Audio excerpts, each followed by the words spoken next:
ನಮಸ್ಕಾರ, ಏನ್ ಸಮಾಚಾರಕ್ಕೆ ಸ್ವಾಗತ. ನಾನು ಅರ್ಪಿತಾ. ಪ್ರಮುಖ ಸುದ್ದಿಗಳನ್ನು ನೋಡ್ತಾ ಹೋಗೋಣ. ಅದಕ್ಕೂ ಮುನ್ನ ಈ ಕ್ಷಣದ ಹೆಡ್ಲೈನ್ಸ್.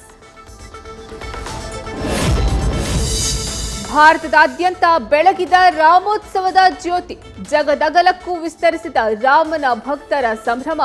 ಸರಯೂ ನದಿ ತೀರದಲ್ಲಿ ಬೆಳಗಿದ 10 ಲಕ್ಷ ರಾಮಜ್ಯೋತಿ.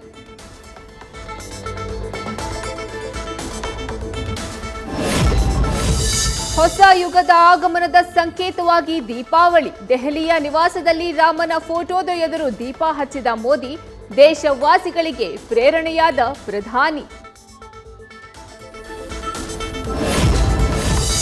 ಸಿಲಿಕಾನ್ ಸಿಟಿಯಲ್ಲಿ ರಾಮನಾಮ ಜಪದಲ್ಲಿ ಜನ, ರಾಜಧಾನಿಯ ಗಲ್ಲಿ ಗಲ್ಲಿಯಲ್ಲೂ ರಾಮನಾಮ ಸ್ಮರಣೆ. ಮೈಸೂರಿನಲ್ಲಿ ಪುಟಾಣಿಗಳಿಂದ ಜೈ ಶ್ರೀರಾಮ್ ಜೈಕಾರ.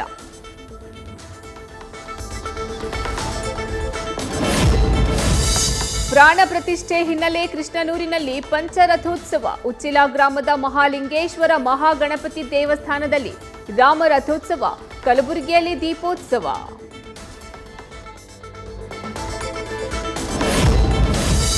ಚಿತ್ರದುರ್ಗದ ದೇವಸ್ಥಾನಗಳಲ್ಲಿ ಲಕ್ಷ ದೀಪೋತ್ಸವ. ಬೆಳಗಾವಿಯ ಬಿಕೆ ಮಾಡೆಲ್ ಹೈಸ್ಕೂಲ್ನಲ್ಲಿ ಹಬ್ಬದ ವಾತಾವರಣ.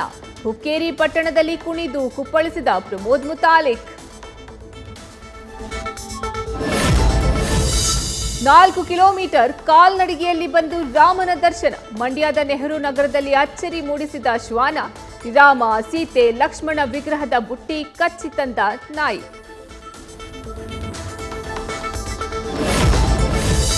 ಮುಸ್ಲಿಂ ಮಹಿಳೆ ಅಲ್ಲಾಹು ಅಕ್ಬರ್ ಘೋಷಣೆ ವಿವಾದ. ಮಹಿಳೆ ಮಾನಸಿಕ ಅಸ್ವಸ್ಥೆ ಎಂಬ ಎಸ್ಪಿ ಮಾತಿಗೆ ಆಕ್ಷೇಪ. ಶಿವಮೊಗ್ಗದಲ್ಲಿ ಗಲಭೆ ಸೃಷ್ಟಿಸುವ ಯತ್ನ ಎಂದ ಈಶ್ವರಪ್ಪ. ನಾನು ನಾಸ್ತಿಕನಲ್ಲ, ಆದರೆ ರಾಮನ ಮೇಲೆ ಭಕ್ತಿ ಇಲ್ಲ. ಶಂಕರಾಚಾರ್ಯ ಮಠದ ಗುರುಗಳ ಮಾತಿಗೆ ಸಹಮತ. ತುಮಕೂರಿನಲ್ಲಿ ಸಚಿವ ಕೆಎನ್ ರಾಜಣ್ಣ ಮತ್ತೆ ವಿವಾದ.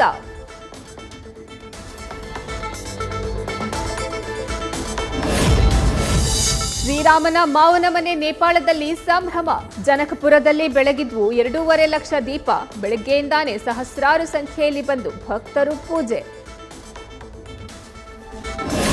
ಸವದತ್ತಿ ಯಲ್ಲಮ್ಮ ದೇವಿಗೆ 2 ತಿಂಗಳಲ್ಲಿ ಬೃಹತ್ ಕಾಣಿಕೆ. ಹುಂಡಿ ಎಣಿಕೆಯಲ್ಲಿ 1.68 ಕೋಟಿ ರೂಪಾಯಿ ಸಂಗ್ರಹ. ಕೀನ್ಯಾ, ಸಿಂಗಾಪುರ, ಸೌದಿ ಅರೇಬಿಯಾ ದೇಶದ ಕರೆನ್ಸಿಗಳು ಪತ್ತೆ.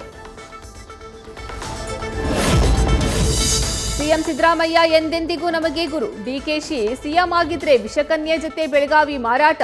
ಕೊತುವಾಲ್ನ ಶಿಷ್ಯ ಅಂತ ಜಾರಕಿಹೊಳಿ ವಾಗ್ದಾಳಿ. ನಾನು ಅಧಿಕಾರಕ್ಕೆ ಬಂದ ವಲಸೆ ಪ್ರಾಣಿ ಅಲ್ಲ, ಅಧಿಕಾರಕ್ಕಾಗಿ ಬೇರೆ ಪಕ್ಷ ಬದಲಾವಣೆಯೂ ಮಾಡಲ್ಲ. ಸಿಎಂ ವಿರುದ್ಧ ಮತ್ತೆ ವಾಗ್ದಾಳಿ ನಡೆಸಿದ ಹರಿಪ್ರಸಾದ್.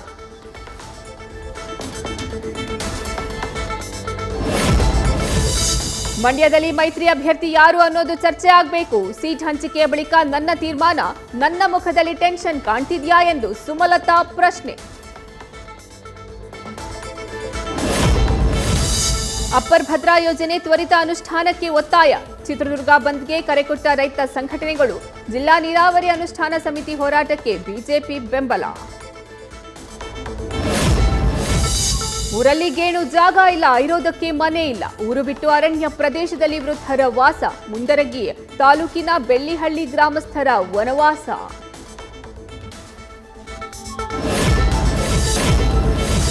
ಶೌಚಾಲಯ ಕಟ್ಟಡದಲ್ಲಿ ಕುಸಿದು ಬಿದ್ದ ಕಲ್ಲು. 2 ವಿದ್ಯಾರ್ಥಿನಿಯರ ತಲೆಗೆ ಗಂಭೀರ ಗಾಯ. ವಿಜಯಪುರದಲ್ಲಿ ಅಧಿಕಾರಿಗಳ ನಿರ್ಲಕ್ಷ್ಯಕ್ಕೆ ಪೋಷಕರ ಆಕ್ರೋಶ.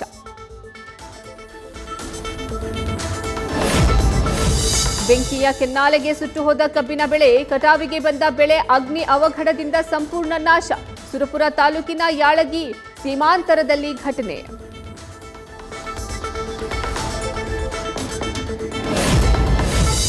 ಮೀಟರ್ ಬಡ್ಡಿ ದಂಧೆಕೋರರ ಕಾಟಕ್ಕೆ ಮನನೊಂದ ವ್ಯಕ್ತಿ. ಸೆಲ್ಫಿ ವಿಡಿಯೋ ಮಾಡಿ ಆತ್ಮಹತ್ಯೆಗೆ ಯತ್ನ. ತುಮಕೂರು ಜಿಲ್ಲಾ ಆಸ್ಪತ್ರೆಯ ಐಸಿಯುನಲ್ಲಿ ಸಾವು ಬದುಕಿನ ನಡುವೆ ಹೋರಾಟ.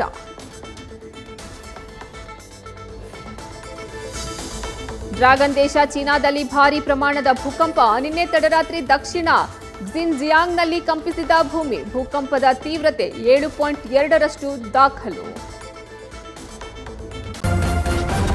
ನ್ಯೂಸ್ ಫಸ್ಟ್, ನಿರ್ಭೀತಿಯಿಂದ ನಿಮ್ಮ ಪರವಾಗಿ.